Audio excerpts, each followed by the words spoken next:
இது மாட்டை பற்றின பிரச்சனை இல்லை, நம் நாட்டை பற்றின பிரச்சனை, நம் நாட்டினுடைய பொருளாதாரமே வீழும், நாமும் எடுக்கணும் பிச்சைடா அப்படிங்கிற அந்த வரிகளை கேட்கும்போது செருப்பால் அடிச்ச மாதிரி இருந்துச்சு. டக்கரு டக்கரு அப்படிங்கிற பாடலை ரீசெண்டாக ஹிப்ஹாப் தமிழன் ரிலீஸ் பண்ணியிருந்தாரு. இந்த பாட்டு ஆரம்பிக்கும் போதே ஒரு பிஸ்னஸ் மேன் எப்படி தன்னுடைய ப்ராடக்டை நமக்குள்ளே கொண்டு வரணும், அதுக்காக என்னென்ன விஷயங்கள் பண்ணணும் அப்படிங்கிறத பண்ணும்போது ஒரு விஷயம் சொல்லியிருப்பார். அதாவது இந்த ஊர் மக்கள் அவங்களுடைய தாய்மொழியில் பேசவே வெட்கப்படுறாங்க அப்படிங்கிறத கேட்கும்போது ரொம்பவே அசிங்கமாக இருந்தது. நம்ம இன்னும் இப்படி தான் வாழ்ந்துக்கிட்டு இருக்கோம் அப்படிங்கிறத நினைக்கும் போது, அதுக்கப்புறம் இந்த மாடை வந்து இந்த கிராமத்தில் எப்படி வளர்க்குறாங்க, தன்னுடைய பிள்ளை போல் பார்த்துக்கிறாங்க, அவங்க ஜல்லிக்கட்டில் மாடை துன்புறுத்துவாங்களா, மாடுக்கு சாராயம் கொடுப்பாங்களா அப்படிங்கிற விஷயத்தெல்லாம் தெளிவுபடுத்தியிருந்தாங்க. ஹிப்ஹாப் தமிழனுக்கு ரொம்ப நாள் இந்த விஷயத்தில் ஒரு பற்று இருந்தது. நாங்கள் ரீசெண்டாக ஒரு ஷோவில் பார்க்கும்போது கூட அவர் அதை பற்றி ரொம்ப ஆக்கப்பூர்வமாக பேசியிருந்தார். அதாவது ஜல்லிக்கட்டுங்கிற விஷயம் வந்து மாடை துன்புறுத்துகிற ஒரு விளையாட்டே கிடையாது, அது வந்து ஏறு தழுவுதல்.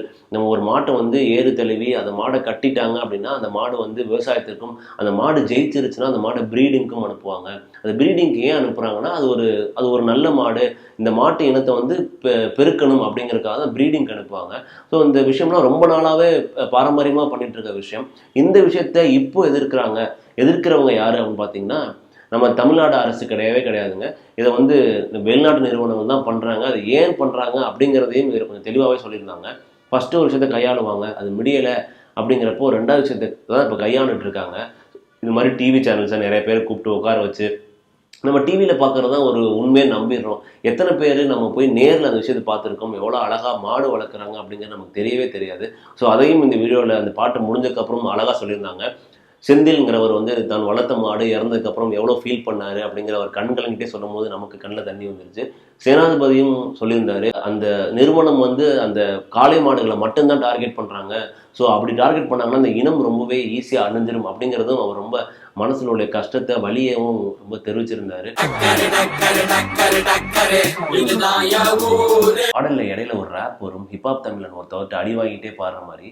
அவருடைய வரிகள் பார்த்தீங்கன்னா, நாங்கள் மாடை எங்கள் பெத்த பிள்ளையாக பார்க்குறோம், அதை கொடுமை செய்ய எங்களுக்கு எப்படி மனசு வரும், இதுக்கு பின்னாடி இருக்கிற சர்வதேச அரசியல் வியாபாரம், இது ஒரு வெறி செயல், இந்த விளையாட்டை அழித்தால் நம் நாட்டு மாடுகள் அழியும், வெளிநாட்டு நிறுவனங்களின் வியாபாரம் பெருகும், இதை அறியாத தமிழா உன் அறியாமை பிழையால் உன் அடையாளம் இழந்தால் நீ சீக்கிரம் அழிவாய், உன் அடையாளம் இழந்தால் உன் தாய் நாட்டிலும் நீ ஒரு அகதியாய் மாறிடுவாய், இது ஒரு மாட்டை பற்றின பிரச்சனை இல்லடா, உன் நாட்டை பற்றின பிரச்சனை, இதை பண்ணால் உன்னுடைய பொருளாதாரம் வீழும், நீயும் எடுப்பாய் பிச்சை அப்படிங்கிற மாதிரி இந்த பாடல் வரிகள் இருந்தது. அது எவ்வளோ உண்மைன்னு நீங்கள் திருப்பி கேட்கும் போது புரியும். இப்படி ஒரு விஷயத்த நம்மளுடைய இனத்தை நம்மளை வச்சே அழிக்கிறாங்கன்னு நினைக்கும் போது அவ்வளோ ஒரு மனசுக்கு கஷ்டமாக இருக்குது. அது தெரியாமல் நம்மளும் சிட்டிஸில் பல பட்டிமன்றங்களை போய் உட்காந்துக்கிட்டு டிவி சேனலில் ஆமாம்மா மக்கள் துன்புறுத்துறாங்க, மாட்டை குத்துறாங்க, இதெல்லாம் வந்து ரொம்ப கஷ்டமான செயல், பார்க்கவே கஷ்டமாக இருக்குது, நம்ம ஜல்லிக்கட்டை தடை பண்ணணும் அப்படின்னு நிறையா பேர் பேசிக்கிட்டு இருக்கோம். ஆனால் இதுக்கு பின்னாடி ஒவ்வொருத்தவங்க எவ்வளோ கஷ்டப்பட்டு அந்த மாடை வளர்க்குறாங்க, தன் பிள்ளை போல் வளர்த்து அதை ஜல்லிக்கட்டில் விட்டு அழகு பார்க்குறாங்க அப்படிங்கிற விஷயம் நமக்கு தெரியாமலேயே போயிட்டு இருந்திருக்கு தான் உண்மை. ஸோ இது மாதிரி ஒரு வீடியோ மூலமாக நமக்கு இதுதான் உண்மையாக நடக்குது, ஏன்னா நம்மளால் போய் பார்க்க முடியாது கண்டிப்பாக கிராமங்களில், பட் அதனால ஹிப்ஹாப் தமிழனுங்கிற ஒரு ஆள் இது மாதிரி நம்ம வீடியோவை எடுத்து இதுதான் உண்மை, இப்படி தான் நடந்துகிட்டு இருக்குன்னு சொன்னதுக்கு அவருக்கு ஒரு மிகப்பெரிய நன்றியை நாங்கள் தெரிஞ்சுக்கிறோம். அது மட்டும் இல்லாமல் இது மாதிரி நிறைய இனங்கள் அழிஞ்சிக்கிட்டு வருது. இது நம்மளால் காப்பாற்ற முடியலாலும் கூட கிராமப்புறங்களில் ஒரு சில பேர் காப்பாற்றிட்டு வர்றாங்க. அட்லீஸ்ட் அவங்க நம்ம துன்புறுத்தாமையாவது இருக்கலாம் அப்படிங்கிறதான் எங்களுடைய வேண்டுகோள்.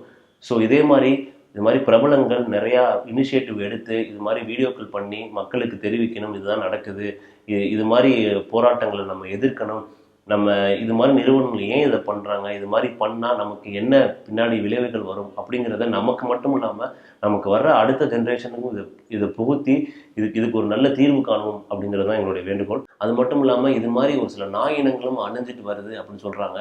அது வேறு எதுவும் இல்லைங்க, நம்ம ராஜபாளையம் நாய் தான். ஸோ அதுக்கு உண்டான இனிஷியேட்டிவும் சீக்கிரம் ஒரு ஆள் எடுத்து நம்ம மக்களுக்கு ஒரு அவேர்னஸ் ஏற்படுத்தணும்னு கேட்டுக்கொள்கிறோம். ஸோ அவ்வளோ சீக்கிரம் நம்ம இனத்தெல்லாம் அடிச்சிட முடியாதுங்க, நம்மளாம் தமிழன் இல்லையா.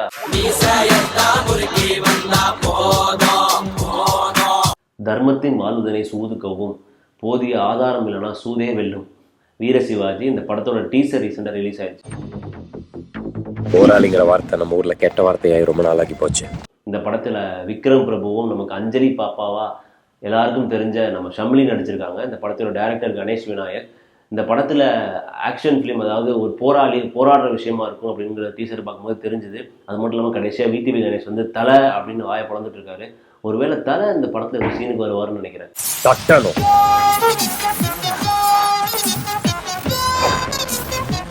தலைவருக்கு அடுத்து சூர்யாவா? ஆமாங்க, நம்ம பா ரஞ்சித்கோட அடுத்த படம் சூர்யாவோட தான் பண்ணுறாரு.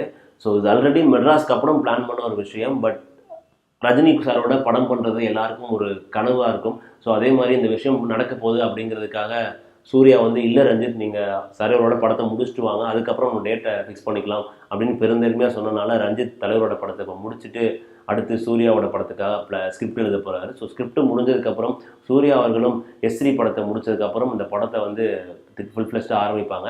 அது மட்டும் இல்லாமல் கபாலியோட ப்ரமோஷனுக்கு ரொம்ப பயங்கரமாக போயிட்டுருக்கு. ஏர் ஏஷியாவோட ஏர்கிராஃப்ட்ஸ் எல்லாம் கபாலியோட தலைவரோட போஸ்டர்ஸ்லாம் போட்டு பயங்கர பிரம்மாண்டமாக அந்த ஃப்ளைட் இருக்குது. ஸோ அன்னைக்கு அதில் ட்ராவல் பண்ணுறவங்களுக்கு அந்த படத்தை ஸ்க்ரீன் பண்ணுறதாகவும் அறிவிச்சிருக்காங்க. இதுவாக ஃபஸ்ட் டைம் இப்படி ஒரு ப்ரமோஷன் பண்ணுறது.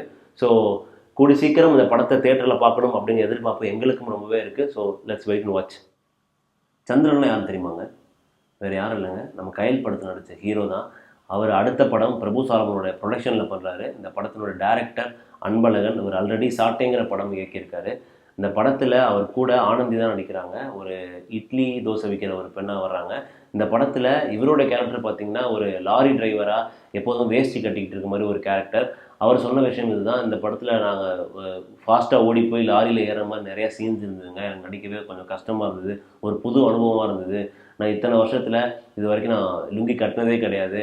எப்போயாவது ஒரு ஃபங்க்ஷனுக்காக வேஷ்டி கட்டுவேன். பட் இது ரொம்ப புதுசாக இருந்துச்சு, நிறைய விஷயம் கற்றுக்கக்கூடியதாகவும் இருந்தது அப்படின்னு சொல்லியிருந்தாரு. படத்தோட பெயர் ரூபாய். இந்த படத்தில் நம்ம சந்திரன் கூட சின்னி ஜெயந்தும் ஒரு முக்கியமான ரோல் ப்ளே பண்ணிருக்காரு. அவருடைய அப்பாவா ஒரு சால்ட் அண்ட் பெப்பர் லுக்கில் சூப்பராக வருவார்னு நினைக்கிறேன். ஸோ இந்த படத்தில் 2 பேரும் லாரியில் போகிற மாதிரி ஒரு சீன் நம்ம சந்திரன் ஓட்டிகிட்டு இருக்காரு.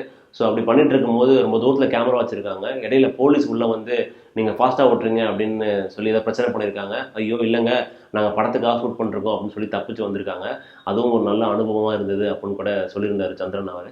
அது மட்டும் இல்லாமல் இந்த படத்தோடைய லொக்கேஷன்ஸ் எங்கன்னு பார்த்தீங்கன்னா சென்னையிலையும் முறையூர் அப்படின்னு ரொம்ப விசிட்டர்ஸ்லாம் ரொம்ப கம்மியாக போகிற இடமா அது நம்ம மூணார் பக்கத்தில் இருக்கான். அங்கேயும் ஷூட் பண்ணிருக்காங்க.